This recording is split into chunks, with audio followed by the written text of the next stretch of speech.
Boa tarde, gente. A primeira palestra depois do almoço não é fácil, mas ninguém comeu feijoada aqui, né? Então, em primeiro lugar, eu queria agradecer ao professor Fábio, César, pelo convite para participar do simpósio. E estamos entendendo que a parte da manhã, e essa palestra, fala tudo sobre botar café na árvore, né? Da maneira mais inteligente possível. E a parte da tarde é sobre colheita e como não potencializar, manter a qualidade para a gente fazer os nossos cerejas descascados, os naturais e os ditos fermentados que o Brasil começa a ganhar fama. Então aqui, na verdade, nós não vamos polemizar sobre mudança climática, nós vamos focar mais em variabilidade climática, porque é o que tem pesado mais para a gente. Então, quais são os desafios, né? Só lembrando que as projeções de consumo para 2030, considerando 2% de aumento no consumo mundial, apontam aí para 190 e poucos milhões de sacos em 2030. Isso é notícia boa, porque, como o Hélio Casale falou, o café faz bem, a dose que faz o veneno, mas o risco, e outro dia saiu uma matéria, o Brasil perdendo o protagonismo e a liderança no café, quero mostrar aqui que muitos países estão indo bem. Então, se a gente quer aumentar no Brasil para 65 milhões de sacos, para manter esses 35% de market share que a gente tem, nós temos que produzir bem, ficar menos ou mais resilientes às variações climáticas, né? Então isso é muito importante. Por quê? Porque tem muito país aí que quer abocanhar o mercado brasileiro, tá? Ih, começou, né, moça?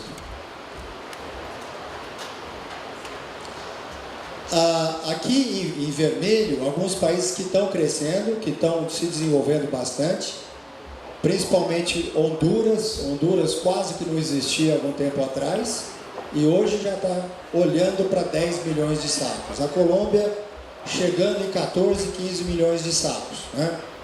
E Uganda com um plano no Robusta grande. Já estão falando em 10 milhões de sacos e planos para isso. Então, produzir café também é olhar os concorrentes, porque sempre nós temos fraquezas, fortalezas, ameaças e oportunidades.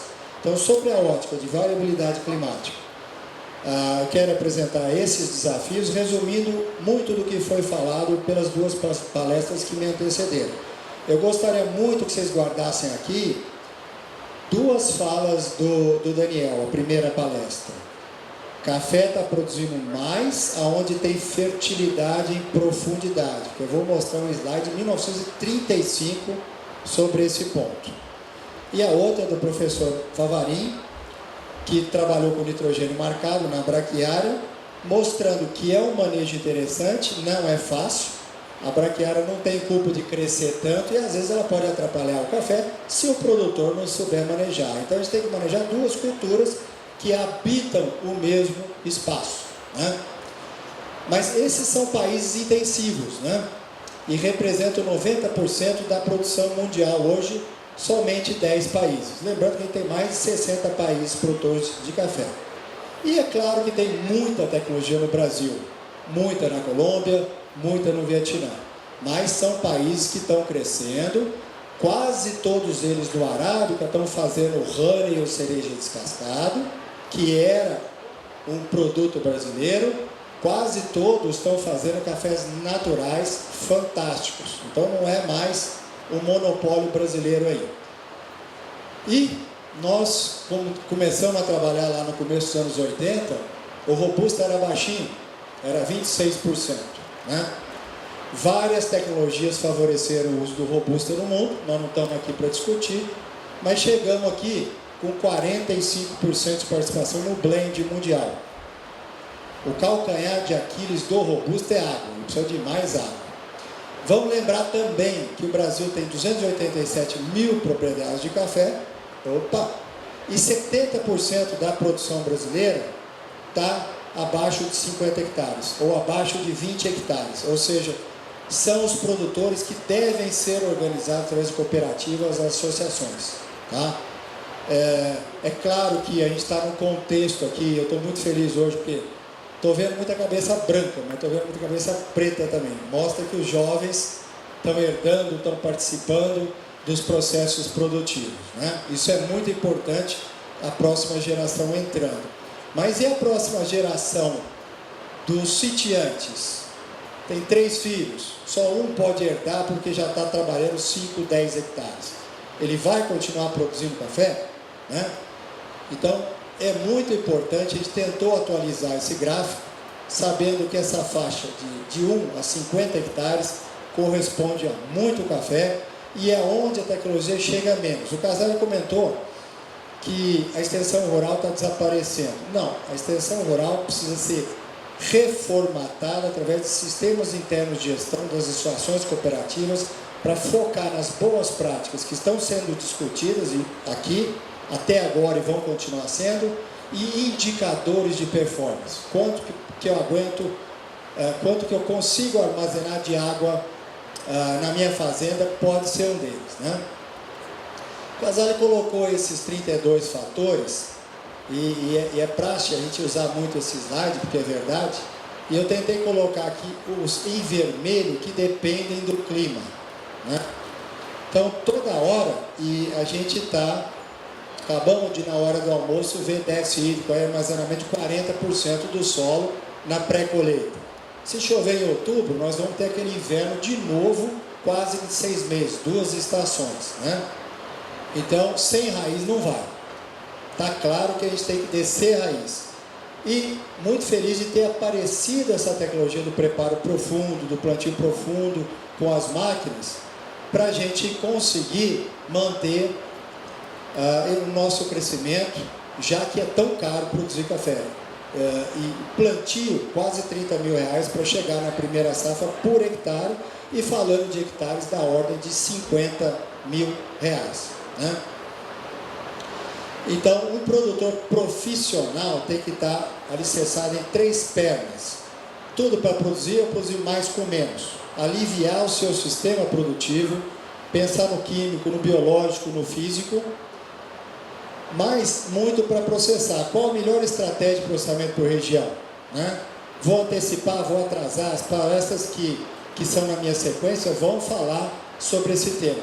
E reduzir energia e água no planejamento. E tudo para vender. Ele tem que entender um pouco da dinâmica do mercado para cobrir o seu custo e, sem especular, neste país tão difícil, continuar tendo aí 10% de lucro ao ano, que é um lucraço. Como o Casale disse, é um bom negócio.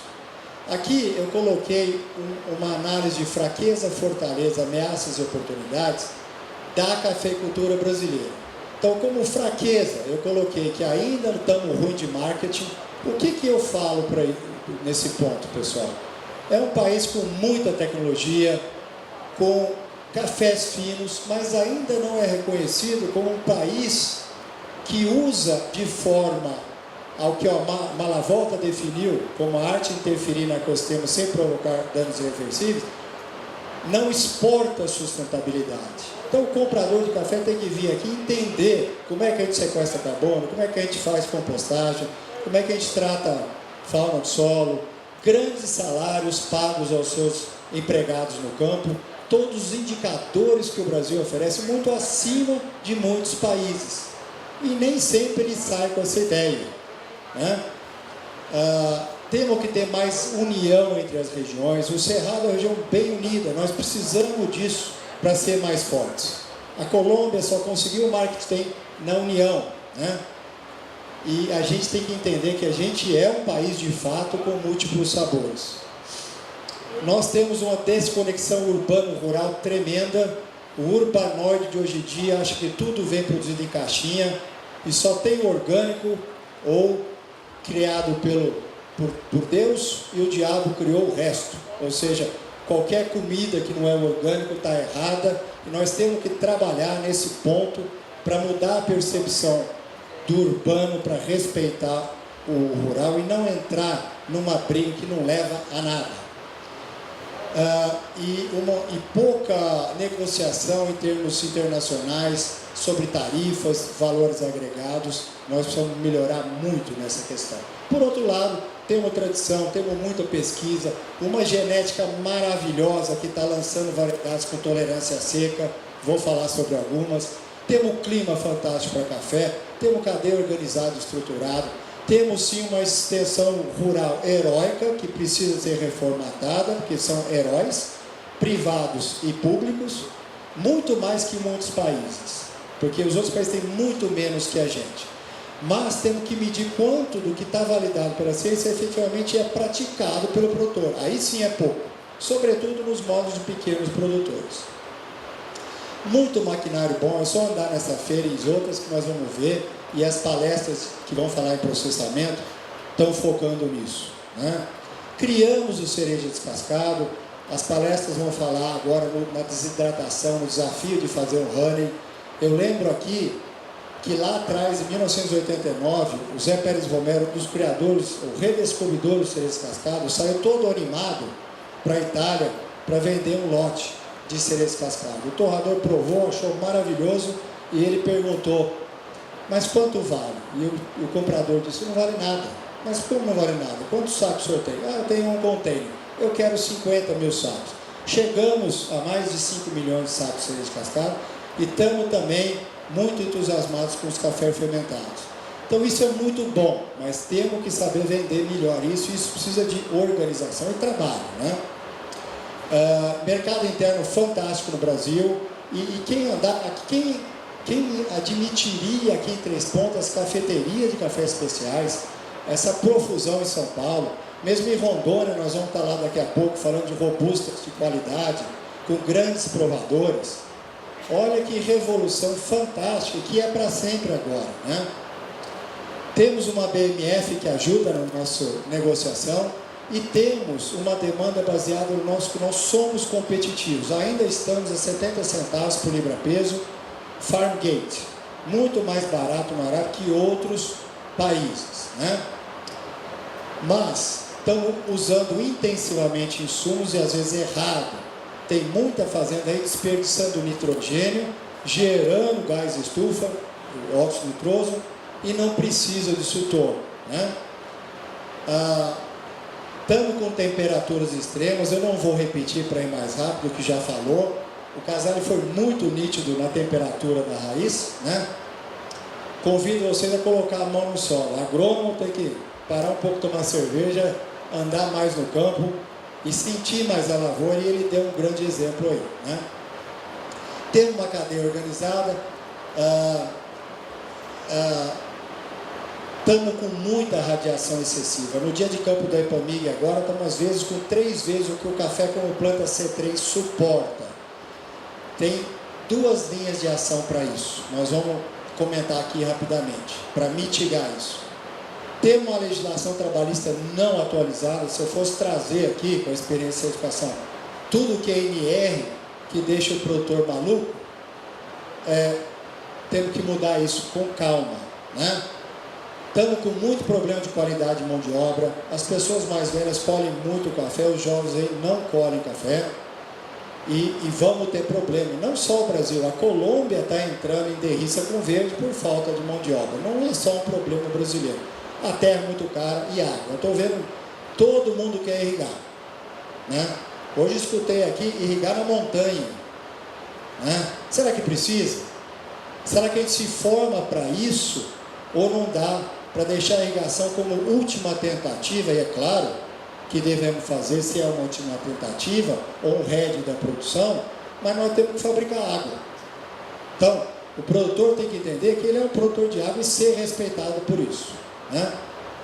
Então, como oportunidades, tem uma demanda louca lá fora e aqui dentro por cafés e por cafés especiais, e tem uma demanda e uma oportunidade para a gente entregar um Brasil diferente em alguns pontos que a gente tem falhado ultimamente. E é claro, e eu me incluo nesse grupo, que a gente ama café, a gente quer ver café dando 50 sacos por hectare, mas tem muito cafezal, como o Casale disse, gastando 55 para produzir 50. Precisamos tomar cuidado E uma das frases que eu gosto muito do Einstein é que Deus não é mau, Deus é sutil, né? E para a variabilidade climática, baixa a implementação das práticas de mitigação, e estamos falando sobre elas aqui, uma estrutura de detecção das ameaças, precisamos melhorar a parte de agrometeorologia, né? E sistemas internos de gestão não tão organizados por tema, né? Nas cooperativas, na extensão rural. Nós vamos focar nisso. Qual uma boa prática que atenua o déficit hídrico? Mostramos aqui um cafezal bom, vizinho de um ruim, mas qual a receita daquele bom? O que ele fez? E disseminar isso para os pequenos produtores também, né? Condições climáticas de solo propícias à produção, se necessário irrigar, sim, mas dentro de viabilidade econômica e não em competição pela água como está ficando, né? Comitês de bacia. Não é possível mais a gente não aguardar água, né? Como acontece. Todos os projetos de irrigação não consideram a água do terreiro, a água do telhado e por aí vai. Déficit hídrico acentuado em várias regiões, possível salinização dos solos de tanta fertilização localizada, calor, excesso de radiação, secas e ventos, né? E as oportunidades são as tomadas de ações sustentáveis para mitigação dessas ameaças. Opção de engenheiro agrônomo e precisamos da ciência para validar. A ciência não pode ser excluída dessa temática, né? E atrelar essas medidas no posicionamento da nossa cafeicultura e fazer parcerias por tema. Todos os torrefadores estão preocupados com o quê? Faltar café um dia para eles, porque eles vivem de café. Eles querem olhar para o mundo e querem ver café. É claro que eles não querem só depender de um país, mas qualquer hoje projeto no mundo que fala de água, de produzir mais com menos, de inclusão social, é bem-vindo, e o Brasil tem que procurar parcerias com o protagonista, né? E uma redução do risco e custo de produção. Bom, tem mudança climática? Muita gente diz que tem. Eu tirei isso da palestra do André Aile, lá em São Paulo, recentemente, e é um dado da NASA, que pega 1890 a 2010, mas é conclusivo. O que é efeito estufa? O bom ou o mal, né? Efeito estufa é bom e é por isso que a gente está vivo, né? Para qualquer leigo. O problema é quando ele ultrapassa certas condições. Parece que nos últimos anos, aqui é da Margarete Volpato da Epamig, compilou esses dados, e desde que a agricultura e a Revolução Industrial começou, deu uma esquentada. Mas tem solução para tudo, a gente não precisa polemizar. Concentração de carbono só em carbono e a sua duração na atmosfera varia muito dependendo do óxido, do elemento produzido, né? E não é só carbono que o mundo olha. O mundo está muito preocupado com outros gases que têm um efeito muito mais danoso que o próprio carbono. Então não é só sequestrar carbono, que a gente faz com braquiária, com cultivo de uma forma muito interessante, mas é olhar a cadeia como um todo, sobretudo aproveitar muito o nosso nitrogênio, que é o vilão disso, né? Nós vamos ver que o nitrogênio e a adubação que pesa muito. No Brasil, variabilidade sempre existiu, então o produtor tem que olhar para essas subidas e descidas. Essas são as secas e as temperaturas, né? É aí que a gente pratica a nossa agricultura. Então tem a turma dos que acreditam em mudança climática e a turma dos que acham que pode diminuir inclusive temperatura, né? Mas eu quero chamar a atenção para o seguinte: para a importância da gente ter água na fazenda, não só no cafezal, no mato dentro do cafezal, nas caixas secas nos carreadores, como nos pastos, nas outras culturas e na APP e reserva legal. É aí que a água está armazenada, e chama a ciência para criar indicadores de monitorar a água na fazenda como um todo e indiretamente no solo, porque as boas práticas não são só no cafezal. E aí quero fazer uma meia-culpa como engenheiro agrônomo. Quantos de nós visitam a propriedade como um todo, ou na pressa do nosso dia, mesmo os proprietários, só vai no talhão de café? Vocês são donos de uma área como um todo, né?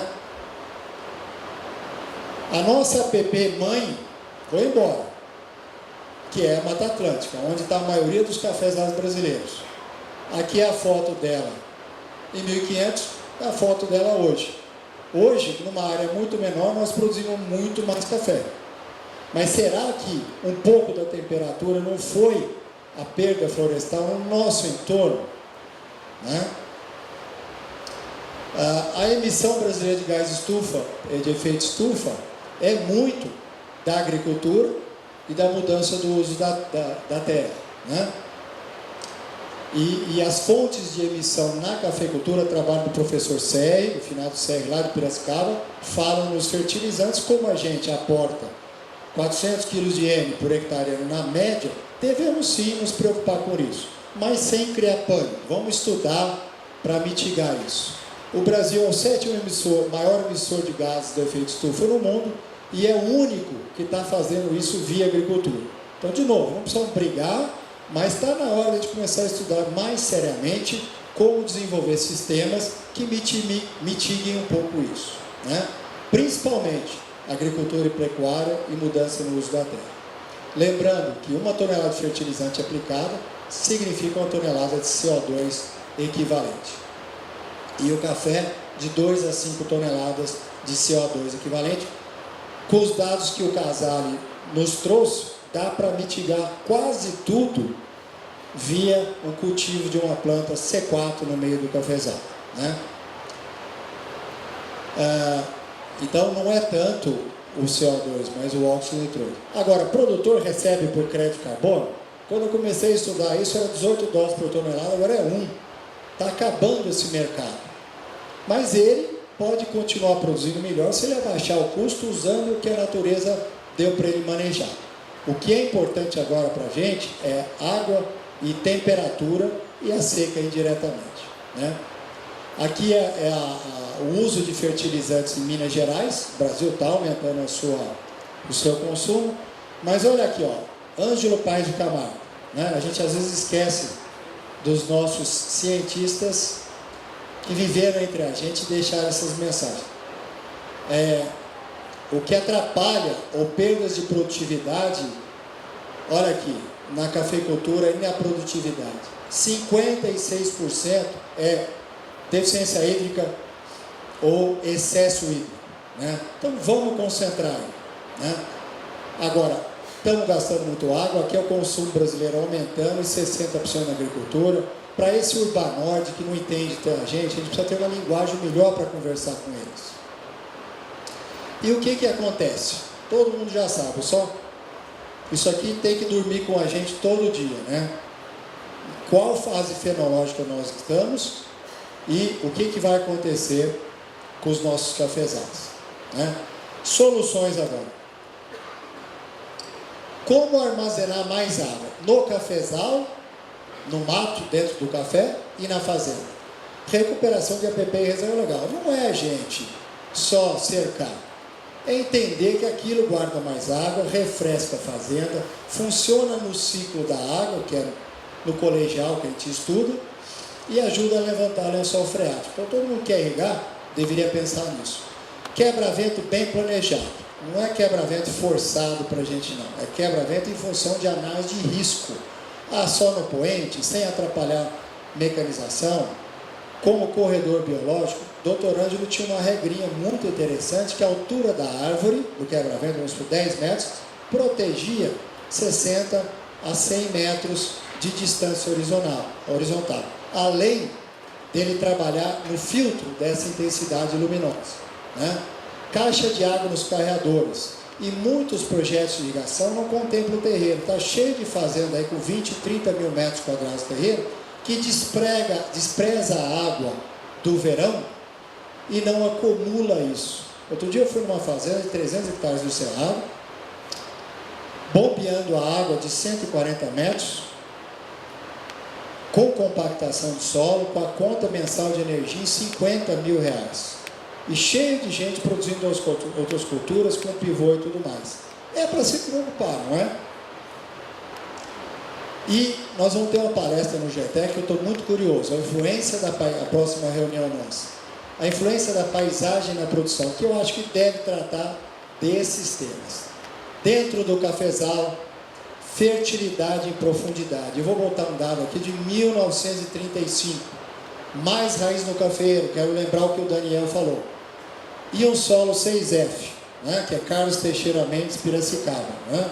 Fofo, fértil, fresco, com fauna e flora, né? e fértil. Isso é o diploma de um produtor, com baixa compactação. A braquiária ajuda na descompactação, tem várias soluções para isso. Plantio profundo e quebra-vento bem planejado. O Casale colocou Ana Primavera, eu estou colocando o filho dela, o Óleo Primavera, que escreve muito bem. Então ele deixou esse recado no livro fantástico, um dos últimos que o Romero publicou, como reflexão de um modelo cujo tripé fundamental de uma fazenda é uma vegetação diversa, porque cada planta tem a sua função, e a gente tem que imitar a natureza nesse aspecto. Solo permeável e água residente na fazenda. Então, Dona Epamig, aqui presente, Pro Café, vamos pensar em água residente na fazenda como um todo.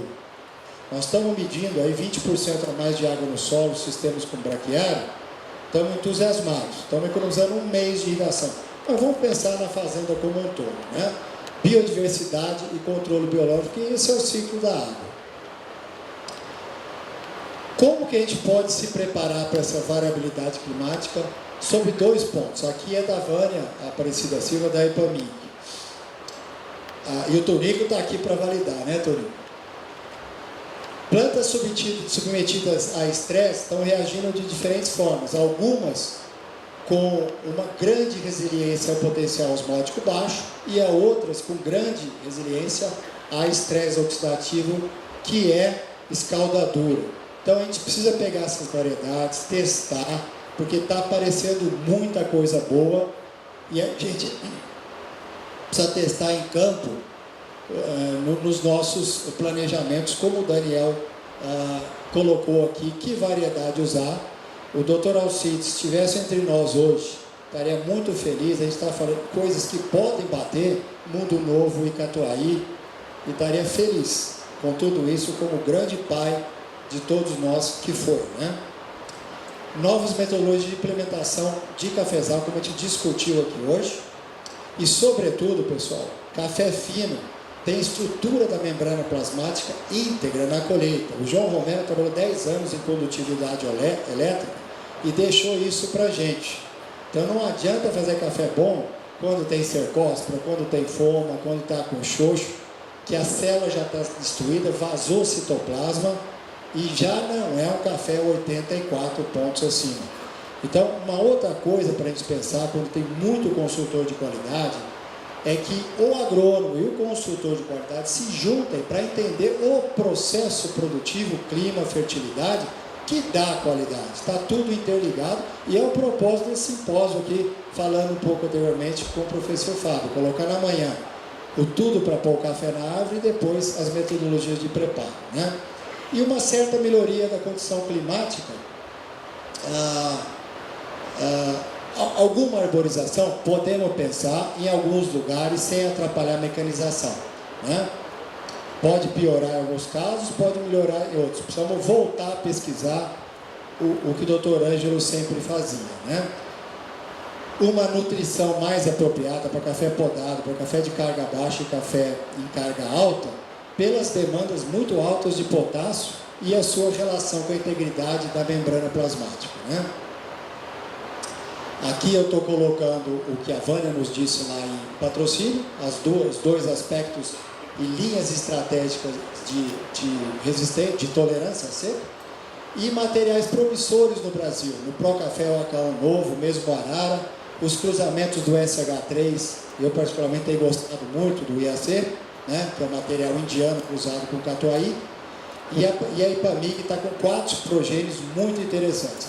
Precisamos ter a calma de não sair plantando isso que nem doido, antes que a ciência valide no campo, hein? Precisamos olhar mais os modelos de penalização de safra junto com o nosso georreferenciamento, né? Para fugir um pouco do estresse da especulação, porque um recado aqui, Casale, não importa se é 400, 500 ou 600 reais. todo o Congresso do Guarujá, nós acabamos de sair do Guarujá, vai colocar 10 milhões a mais na safra brasileira. É a regra do jogo. Nós precisamos aprender a viver com isso, né? Seguro agrícola que está aumentando, né? E as novas previsões de safra. Minas Gerais acabou de terminar o seu refrescamento, 1.350.000 hectares. O Patrick estava falando aqui, né? 53 mil hectares para o município de Patrocínio.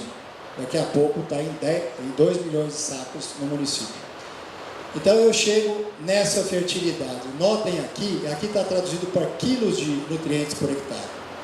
Essas amostras foram retiradas na fazenda de Pau Sul, muita gente conhece isso, onde se obteve um recorde de produção em 1935, com 800 plantas por hectare. Não tinha máquina jato, estávamos derrubando mata, aqui em solo de terra roxa, e plantamos cova, com pau de grilo dentro da cova, né? E de semente. 200 sacos por hectare, 100 litros por cova. Este pesquisador, o Paul Wagner, tirou a amostra aqui nas unidades antigas, né? Até 1,30 m. Então, 1,30 m a gente tem 300 milimol lá embaixo. Se a gente for traduzir isso em dinheiro, dá mais de 300 mil reais por hectare. Então, eu fiquei muito feliz quando o Daniel abriu, colocando que tem mais raiz, que tem mais produtividade, quando a gente explora camadas mais profundas. E muito feliz estou eu, a gente está num simpósio com muita gente madura, muita gente boa em café, para entender esse processo, né? Mas vamos evitar de plantar café errado, raso, atrasado. Os antigos falavam, plante até o Natal, replante até o Carnaval. E a gente tende a não escutar, né? Então, esse era um dado de 1935, né? Nós não precisamos ir tão longe para buscar. O Romero deixou isso para a gente, o Carlos Teixeira Mendes colocou os primeiros 4 F e ele colocou os 2 últimos. Então, hoje em dia a gente está falando em compostagem, da parte de bactérias, coisas que a gente esqueceu um pouco. Vamos olhar para isso. O Omar da Embrapa está trabalhando com fungos e bactérias na rizosfera da braquiária. Lá em Luiz Eduardo Magalhães está com braquiária a 4 metros de profundidade em algodão, ou seja, reciclando nutrientes, deixando macro e microporos, descompactando o solo, né? Então é um outro presente africano para acompanhar o primeiro que veio, que é o café para a gente. Vamos trabalhar melhor, isso está acontecendo no nosso nitrogênio. É uma irresponsabilidade o uso excessivo, inclusive faz mal, aumenta a praga e doença, chega dessas receitas de 500, 600, 700, 800 quilos por hectare. Nós estamos numa nova fase de amadurecimento profissional em relação a isso. Toda a linha de fertilizantes estabilizados, porque é caro, né? Aqui eu já falei, mas melhorar toda a parte de monitoramento agrometeorológico, né? E toda a tecnologia que tem para isso. Só fotos que já foram mostradas, né? Essa aqui é do Salve, tá vendo, Salve? Você mandou essa para a gente no GTEC. E ela impressiona até um pouco antes dos drenos, porque virou o U da máquina de esteira. Mas garanto que essa lavoura está produzindo muito bem, né, Salve? Aqui é Paraná, com Mundo Novo, indo muito bem por causa de safra zero. Lá no Paraná a gente vai numa fazenda grande, cuja média é muito alta, tem Mundo Novo e Obatã, tudo com braquiária, são 1.600 hectares de café, 14 propriedades, trabalhando cultivo intercalar da braquiária e com café e safra zero, né? E fazendo qualidade lá no Paraná, mas entendendo que o Paraná chove, olhando a formação do grão e tirando cereja o mais rapidamente possível. Lá até pior, porque caiu no chão e nem recupera, não é nem questão de ser IAR. Essas fotos já foram mostradas, o Romero falava muito no solo parado e solo escondido, né? Então isso aqui é uma realidade para a gente, mas a gente tem que ser bom de braquiária, não é pôr a braquiária lá e não manejar, né? Entender a fisiologia de uma planta gramínea C4, que é diferente da planta C3 café. Esse é o Luiz Fernando, que é entusiasmado com isso, precisa de um pouco da ajuda da gente para entender o que está acontecendo lá.